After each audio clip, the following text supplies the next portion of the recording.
Hey, are you tired of people? Are you tired of this shitty economy? Tired of avoiding taxes and medical bills? Tired of not being able to find a job? I'm sorry, that was really insensitive of me.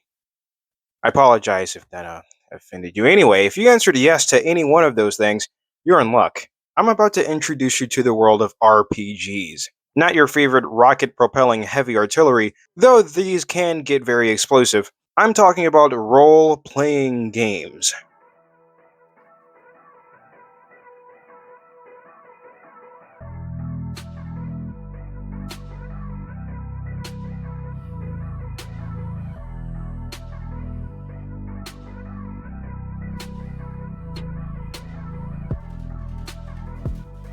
If you've been gaming for like the past 3 years, I'm sure you've played an RPG before. Whether that be an open world RPG, tabletop RPG, or Japanese RPG, JRPG for short.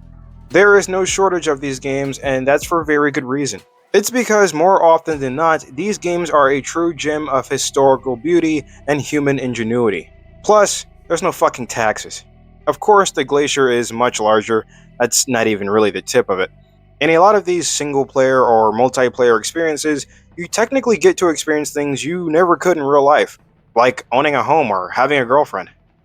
And if that's not enough to make you want to dip your toe if you haven't already, let me introduce you to the first, most important step in just about all open world RPGs: the character creation. This, right here, is the rite of passage. This will introduce you to your new favorite addiction. Character creation is where it starts because not only will you enter a world that is so mind blowing, but you get to enter that world however you'd like. You want to be a hot goth mommy? Do that. Do you want to be a Giga Chad? Go right ahead. You want to cut this shit and just be an abomination? Nothing is stopping you. It is 100% within your right to be whoever you want to be. Ladies and gentlemen, that right there is freedom. But be advised, in some RPGs, who your character is, how they're built, or how they look will affect how your experience in the world can go. Hey, you're one of those drow, right? I heard stories about you. How you all live underground and steal kids away.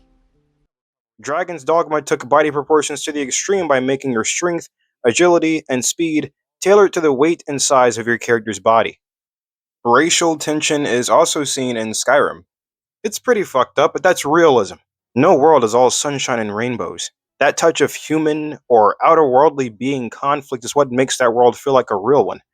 And trust me, you want it to feel as real as possible for this next part.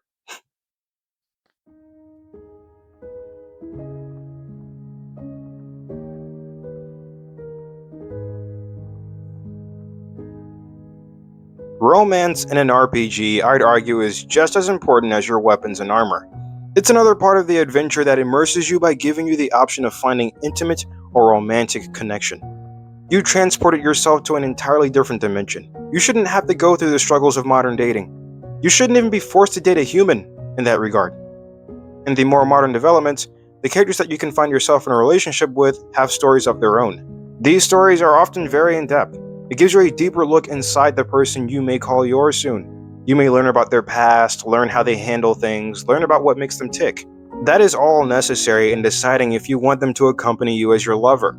I mean, you'd be the first person to play one of these games and not find a character that resonates with you. Now, it is important to mention that not all RPGs follow this same formula.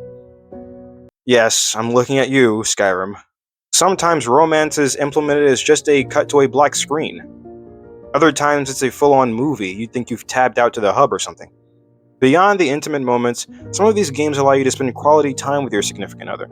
Like go on dates, cuddle, chat for a little bit, smooch from time to time. Something we see in a lot of modern RPGs is some kind of affinity meter. Just like real life, you can't just walk up to a random person and claim them as your spouse. I mean, if only it was that easy. You have to put the time in, get to know their story, be there for them when they need you.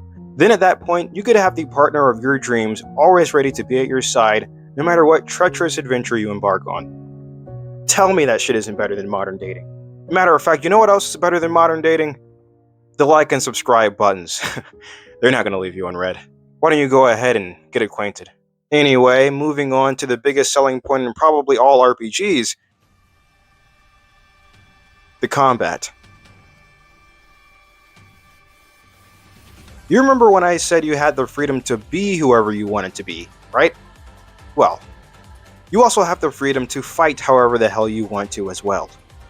Most RPGs give you the usual bash over the head, sneaky beaky spell sword, tried and true classes, and then on top of that allow you to pick up or utilize just about anything you can find in the world. I'm going to have to give my props to Baldur's Gate 3 and Skyrim for being the true pioneers of this said freedom. I had only played Baldur's Gate 3 for 300 hours and I had no idea you could equip fucking salami as a main hand weapon. Yet, it has been proven that you not only can equip it, you could straight up beat the game just by using salami. Like, what? That's not even the half of it, because you can beat Baldur's Gate 3 by just walking. Just walking, bro. The amount of shit you can pull off is ridiculous. And I don't even think I have to tell you anything about Skyrim. Just go to YouTube, press the search bar, type in, "Can you beat Skyrim?" That's it, and you will find mounds of videos, amongst the videos of the OG himself, Mitten Squad, proving shit you had no idea was possible.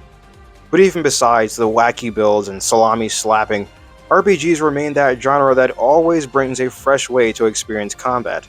You may be fighting the same enemy types for hours, but trust me, you won't get bored. And if you do, you always have the ability to switch up your playstyle. You are never limited.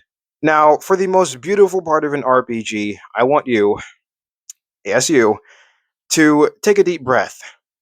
Inhale, exhale, get zenful, and take in the imagery that I am bestowing onto you. What you're looking at is the major drawing point in every one of these games. You are looking at the world. The world in all its untouched glory. The bustling city of corporate domination. The cold, harsh, dangerous world of the continent. The admittedly modded, but truthfully amplified world of Skyrim. It's something you've probably seen before, but undoubtedly something that hits different when you touch land and experience it for yourself. That chaos, that wild magic. It doesn't seem to matter how screwed up that world or worlds plural are. There is something that will make you come back. The sounds, the livelihood, the people you encounter, the sometimes crazy, heartwarming, or eye-opening jobs and quests you'll receive on a long, striking journey. The places you'll visit and come back to frequent. It doesn't matter which one of these worlds you decide to step into, there is a beauty in all of them. The music, the atmosphere, the feeling. I don't mean to get sappy, but when I was young, around 11, the first RPG I had played was Skyrim. I know, basic. But something drew me in. My brother as well. We'd both play from sun up to sundown. I believe it was due to the elements, the feeling that you kind of mattered to the world. The feeling that the choices you made affected the people you'd probably only talked to once. The choices you made affected the ones you loved the most, or affected the world itself.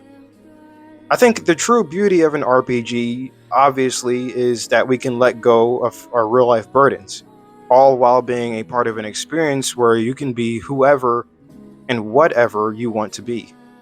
From the creation of your character, to the one you decide to romance, to the way you fight through your conflicts, to the choices you make, and the overall impact you carry. That, I believe, is the beauty of RPGs. If you made it here, thank you for listening.